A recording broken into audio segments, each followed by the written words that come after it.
सीता जी जनकपुर में जब थी अपने नैहर में रहती थी तो इंद्रधनुष राजा जनक का था। उस जनकपुर में रहकर सीता जी उस इंद्रधनुष को सेवा पूजा करती थी। एक दिन वह फुलवारी में जाकर के फूल लाती, प्रतिदिन फूल लाती और धनुष का सेवा करती है, पूजा पाठ करती है। और वहां से करने के बाद उनका शादी का तैयारी जब हुआ तो राजा जनक ने धनुष, उसी धनुष को प्रतिज्ञा की कि जो इस धनुष को तोड़ देगा उसके साथ सीता जी की शादी करेगा। तो सीता जी की शादी धनुष तोड़ना था। सीता जी की शुभ कर्म में विवाह में भी झगड़ा ही हुआ या धनुष तोड़ा गया। धनुष तोड़ा गया। धनुष तोड़ने से उनकी शादी में सब लोगों में अपमान हुआ। भगवान के द्वारा सब लोग अपमानित हुए और भगवान धनुष तोड़े और तोड़ करके सीता जी का शादी हुआ। शादी होने के बाद भगवान सीता को अयोध्या में लाए। अयोध्या में लाकर कुछ दिन अपना बस गुजारा किए। गुजारा करने के बाद पारिवारिक झगड़ा लेकर के राजा दशरथ ने सोचे कि भगवान राम जुआ हो गए हैं, इनका रात तिलक हम कर दें। रात तिलक की तैयारी हुई। रात तिलक की तैयारी में कैकेयी के बड़े लड़के भरत के राजगद्दी के लिए कैकेयी ने झगड़ा किया कि हमारे लड़के का भी रात तिलक होना चाहिए। राजा से उनसे विवाद हुआ, झगड़ा हुआ। झगड़ा होने के बाद भगवान का वनवास हुआ। सीता जी साथ गई और जंगल में जाकर के वहां सीता हरण हुआ। सीता हरण होने के बाद सीता लंका में गई और भगवान लंका में जाकर के युद्ध हुआ। युद्ध में सफलता प्राप्त हुई। सफलता प्राप्त होने के बाद सीता अयोध्या में आई और भगवान को अग्नि परीक्षा लिए, तब अयोध्या में लाए। अग्नि परीक्षा में सीता जी के जन्म से और वहां तक के कितने उनको झेलना पड़ा। बहुत विपत ही पड़ी और विपत पड़ने के बाद तो अयोध्या में जब भगवान को लेकर के आए तो जब अयोध्या में आई तो कुछ समय उनका बीत गया। कुछ समय बीतने के बाद सीता जी गर्भवती हुई। जब सीता जी गर्भवती हो गई उस समय हनुमान जी रक्षक थे और अयोध्या के चारों तरफ भगवान के घर के और नगर के चारों तरफ रखवाली करते थे।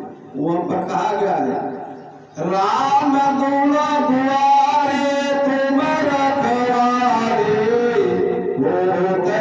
आज्ञा बिनु पैसारे। राम दुआरे तुम रखवारे, आज्ञा बिनु पैसारे। यानी हनुमान जी के आज्ञा के बिना कोई अयोध्या में जा नहीं सकता, बिना अनुमति को प्रवेश नहीं कर सकता, क्योंकि हनुमान जी की ड्यूटी हनुमान रखवाली कर रहे हैं। वो भगवान के आदेशानुसार हनुमान जी गांव के नगर के चारों तरफ रखवाली करते हैं।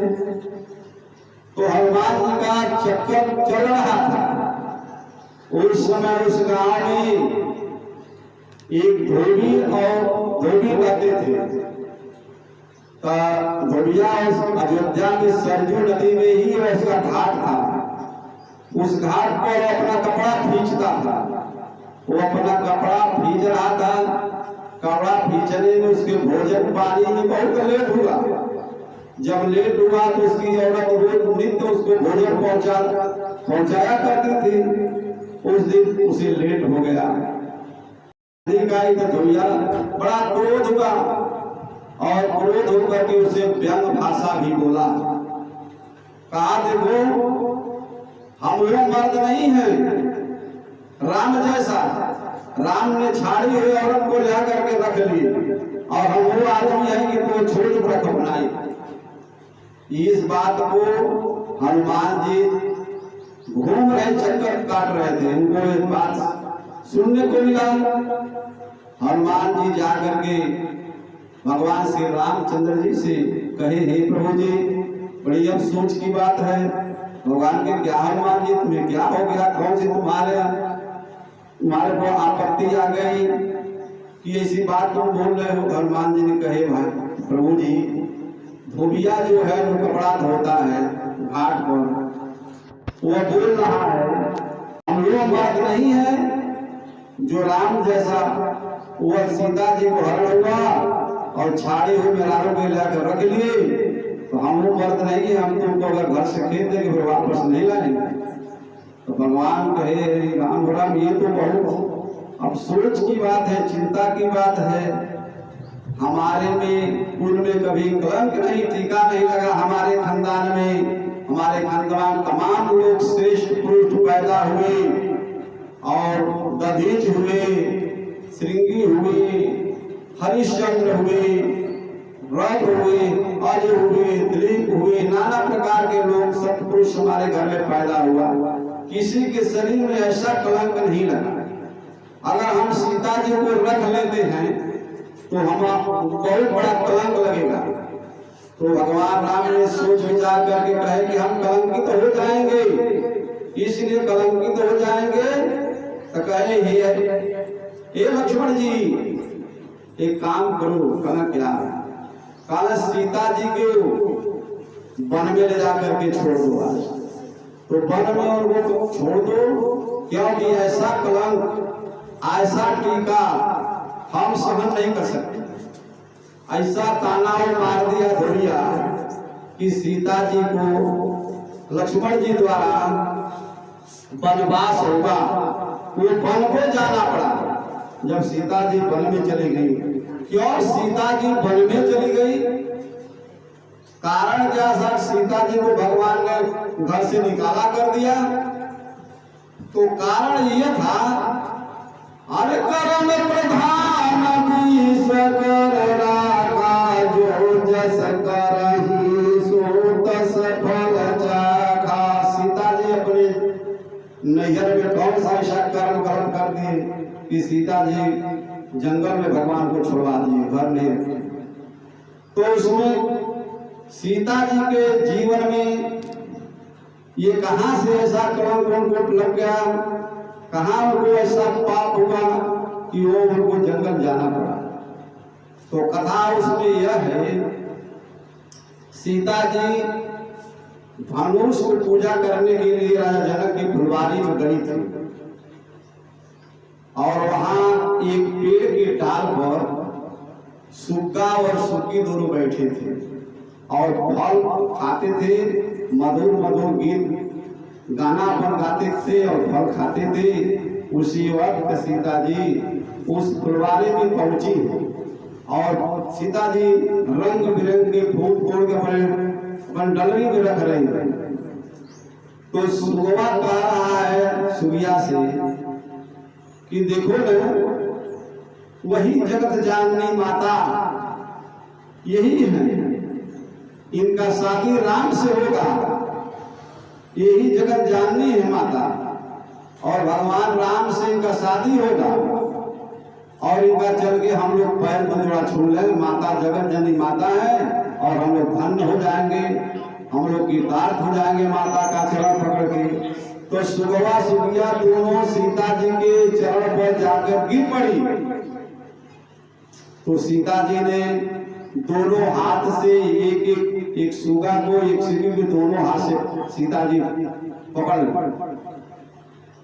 तो सुगा लगा छपड़ियाने फड़फड़ाने लगा। कहा हे माता हम जंगल के रवैया हैं, जंगल के जानवर हैं, हमके छोड़ दो, हमके मत पकड़ो।